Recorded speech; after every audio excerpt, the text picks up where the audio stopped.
RSSचे माजी कार्यवाह भैया जोशी यांनी वादग्रस्त वक्तव्य केलं मुंबईत घाटकोपरमध्ये. मुंबईमध्ये मराठी भाषा अनिवार्य नाही, म्हणजे बोलली नाही तरी चालेल, पण गुजराती भाषेला त्यांनी प्राधान्य दिलेलं आहे. काल सुरेश उर्फ भैयाजी जोशी यांनी जे वक्तव्य केलेलं आहे ते वक्तव्य प्रत्येक मराठी माणसाने ऐकून घ्यावं. कारण एकंदर आपण भाजपची गेल्या काही वर्षांमध्ये भूमिका पाहिली तर महाराष्ट्राचा अपमान, महाराष्ट्राच्या महापुरुषांचा अपमान, मराठी भाषेचा अपमान हे सातत्याने करत आलेलं आहे. आत्ताच आम्ही ऐकत होतो खूप निवडणुकीच्या आधी वगैरे आणि लगेच नंतर अभिजात भाषेचा दर्जा आम्ही दिला असं फडणवीस साहेब आम्हाला सांगत होते. सगळीकडे त्यांनी सेलिब्रिटीना वगैरे ट्विट करायला लावलं. पण खरी परिस्थिती ही आहे आणि जे मी त्या दिवशी पण बोललो होतो की आपल्या राज्यामध्ये मराठी भाषा भवन जे मरीन ड्राईव्हला आपण करत होतो, आमच्या सरकारने करत होते, आम्ही महाविकास आघाडी म्हणून करत होतो, त्याला ह्या सरकारने स्थगिती दिलेली आहे. मराठी नाट्यकला जी आहे त्याचं एक दालन म्युझियम आपण गिरगाव चौपाटी ते करत होतो, तिथे त्याला स्थगिती काय रद्द करून टाकलेलं आहे. आणि एकंदर मग कोश्यारी असतील, कोरटकर असतील, सोलापूरकर असतील, आपल्या महापुरुषांचा अपमान म्हणजे छत्रपती शिवरायांचा अपमान, महात्मा ज्योतिबा फुलेंचा अपमान, सावित्रीबाईंचा अपमान, हे सगळं आपण किती पाहायचं, किती सोसायचं, हा आता विचार करण्याची वेळ आलेली आहे. एकंदर आता तुम्हाला कळलं असेल, कालचं त्यांचं जे वक्तव्य होतं की घाटकोपरची भाषा ही गुजराती आहे, आज तुम्हाला कळलं असेल की बुलेट ट्रेन ही नेमकी ते का करतात आणि कोणासाठी करत आहेत. आज ठामपणे ही वेळ आलेली आहे. जसं तामिळनाडू सांगतं, केरळ सांगतं, आंध्र प्रदेश सांगतं की त्यांची भाषा जी आहे अभिमानाने सांगतात, होय आमच्याकडे लाखो लोक देशभरातून येतात, स्वप्न घेऊन येतात, नोकऱ्यांची स्वप्न असतात, कामं घेऊन येतात, मोठी झाले तिथं लोक, काही आपत्ती नाही. पण या मुंबईची भाषा असेल, या महाराष्ट्राची भाषा असेल, ही मराठीच आहे की सुरेश जोशी यांनी जाणून घ्यावं आणि या वक्तव्यासाठी त्यांनी माफी मागायलाच पाहिजे. अन्यथा जसं अबू आझमीवर आम्ही कारवाई मागत आहोत, जशी कोरटकरवर मागत आहोत, सोलापूरकरवर मागत आहोत, तशी सुरेश जोशी यांच्यावर देखील म्हणजे भैयाजी जोशीवर देखील कारवाई ही झालीच पाहिजे. ह्याच्यावर आम्हाला महाराष्ट्राचे जे मुख्यमंत्री आहेत, जर ते खरोखर या मातीचे असतील, जर खरोखर महाराष्ट्राचे मुख्यमंत्री असतील आणि आपले हित बघत असतील, त्यांचं वक्तव्य काय, त्यांचं उत्तर काय, ह्याची आम्हाला अपेक्षा आहे. मंगळवाड्यातील जलजीवन योजना आणली होती, जे पाणी सर्वांना होतं, मात्र त्या ठिकाणी मोठ्या प्रमाणात घोटाळा झाला आहे.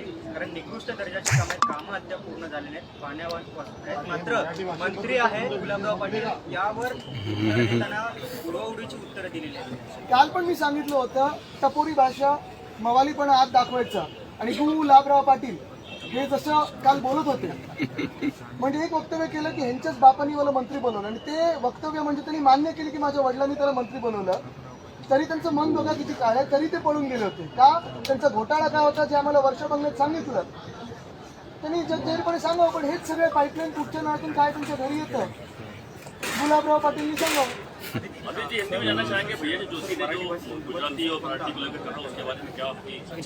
हमारी भूमिका स्पष्ट है, महाराष्ट्र की भाषा हो, मुंबई की भाषा हो, ये मराठी ही है.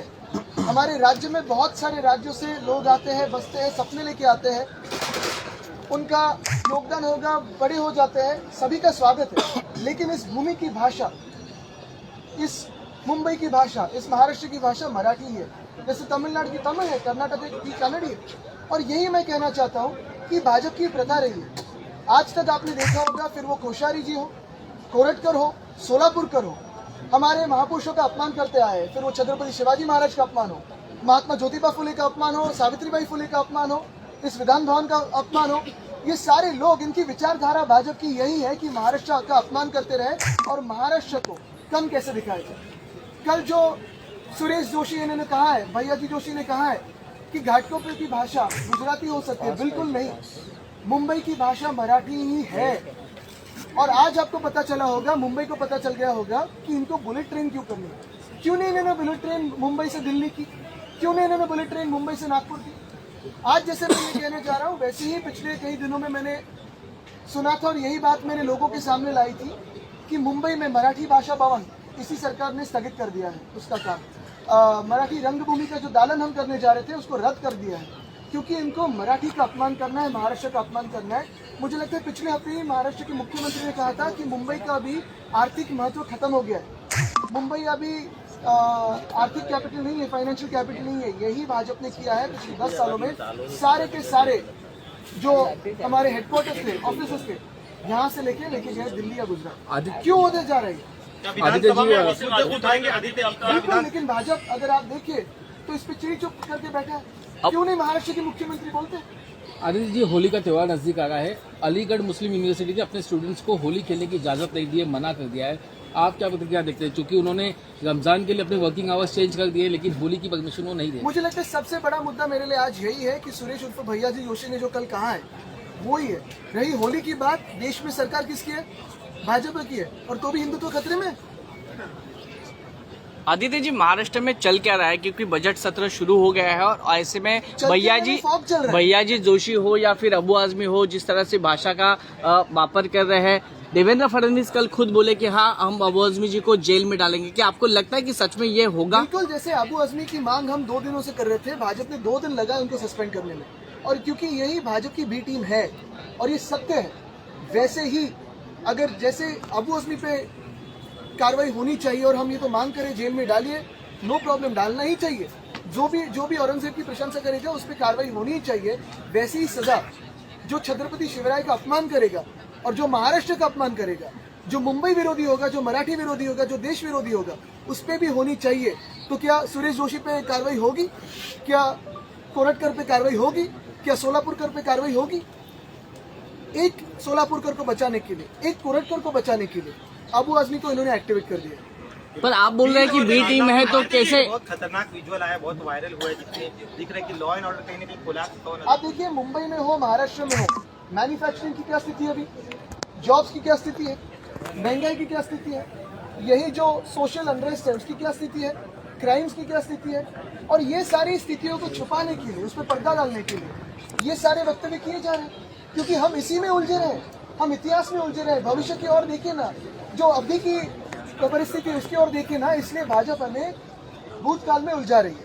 आदित्य जी, आपने कहा कि अबू आजमी जी बी टीम है, तो जिस प्रकार से बयान आया कि उनको जेल में डालेंगे, तो इससे बयानबाजी है, दिखावा, या सच में कुछ होने वाला है? मैं महाराष्ट्र के मुख्यमंत्री को यही पूछना चाहता हूँ, अबू आजमी तो उनको सजा तो हुई है, और देनी है और दीजिए, लेकिन कल जो सुरेश जोशी ने कहा है, भैया जी जोशी ने कहा है, उनको कुछ सजा मिलने वाली है?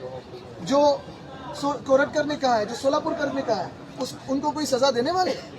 आज यही सवाल महाराष्ट्र पूछ रहा है कि आज महाराष्ट्र का अपमान हो रहा है, मराठी का अपमान हो रहा है, मुंबई का अपमान हो रहा है, मुंबई का महत्व कम किया जा रहा है। देश में अगर आप देखें तो बहुत सारे राज्यों में जब मैं जाता हूं तो उनको भी यही लग रहा है कि सिर्फ एक ही राज्य को प्राधान्य दिया जा रहा है, वो है गुजरात, बाकी सारे राज्यों को पीछे छोड़ा जा रहा है। तो आज महाराष्ट्र के मुख्यमंत्री सुरेश उर्फ भैया जी जोशी पे कुछ बोलेंगे या नहीं, सोलापुरकर पे कार्रवाई करेंगे या नहीं, कोरटकर पे कार्रवाई करेंगे या नहीं, आज यही सवाल है।